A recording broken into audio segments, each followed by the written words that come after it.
Hello friends.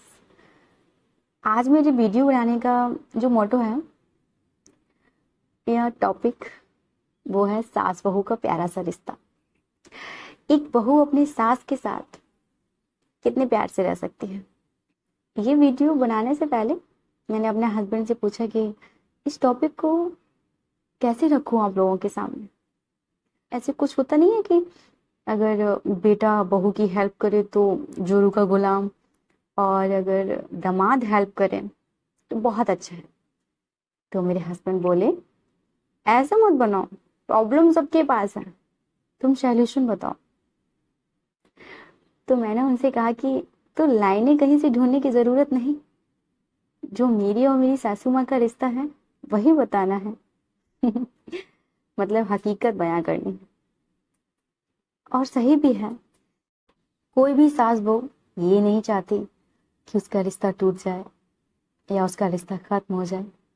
पता, मेरी शादी होने वाली तो मेरे पापा हमेशा मुझसे एक बात बोला करते थे बचपन से, कि रिश्ते निभाने का मंत्र।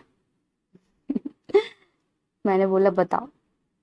तो बोलते हैं कि या तो उनके जैसे बन जाओ या उन्हें अपने जैसा बना लो, फिर कभी कोई प्रॉब्लम नहीं आएगी। और एक चुप सौ सुख, ये बात मेरी फ्रेंड की मम्मा ने बोली थी। तो मैं ये बहुत सुन के ऐसी रह गई, एक चुप सौ सुख। ये नहीं कह रही हूँ कि आपके ऊपर जुल्म हो रहे हैं और आप चुप रहो, लेकिन हाँ, कभी कभी क्या होता है ना कि कहा सुनी में चुप रहना चाहिए, अच्छा होता है। जब मैं शादी करके घर आई थी ना, तो मम्मा बहुत टेंशन में रहते थे। कहते थे कि सोच, ख्यालात, रहन सहन सब कुछ अलग है प्रिया का, कैसे रहेंगे हम। और सच में वाकई में बहुत कुछ अलग था। मुझे खुद समझ नहीं आ रहा था कि मैं सब कुछ कैसे मैनेज करूंगी, ये सब कुछ कैसे करना है, कहाँ से शुरू करना है, क्या करना है, कुछ समझ ही नहीं आता था जब शुरू शुरू में शादी करके आई थी। पापा कहते हैं कि शादी के बाद लड़की का ससुराल ही उसका घर होता है। ऐसा नहीं है कि मायका कुछ नहीं होता है ना, घर से मायका हो तो जाता है, लेकिन घर वही हो जाता है। संवारना है, संभालना है, ये उसके ऊपर डिपेंड करता है। मामा कहते थे कि कैसे रहेंगे अब हम दोनों लोग साथ में, सोच कुछ नहीं मिलता। फिर धीमे धीमे सब ठीक हो गया, क्योंकि हम उनके जैसे बन गए। उन लोगों के जैसे ही, उन लोगों में ही रम गए। फिर सब ठीक हो गया। नई नई शादी होके आई तो इतने सारे प्रॉब्लम फेस करे ना। ऐसा नहीं है कि मैंने अकेले नहीं करी, सब करते हैं। सासू माँ, पापा, मेरे हस्बैंड, सब करते हैं। फिर उसके बाद सब ठीक हो गया।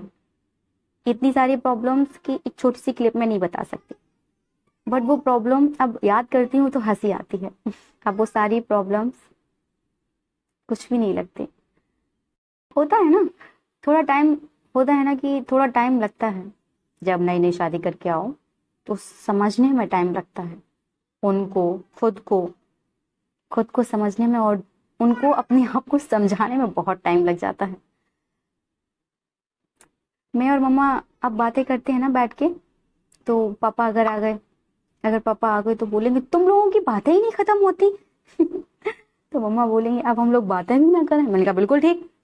मेरे हस्बैंड बाहर रहते हैं, तो मैं ही तो हूँ जो मम्मा को हंसाना है या उनके साथ बातें करना है। तो इस वजह से मैं उनके साथ ही रहती हूँ। सास बहू के बीच बॉन्डिंग होना बहुत जरूरी है। मतलब रिश्ते को बैलेंस करना बहू के हाथ में है। ये नहीं कह रही हूँ कि सासू माँ के हाथ में नहीं है, बट आपके हाथ में ज्यादा है। सास बहू को ना एक दूसरे की छोटी छोटी बातों का ख्याल रखना बहुत जरूरी है।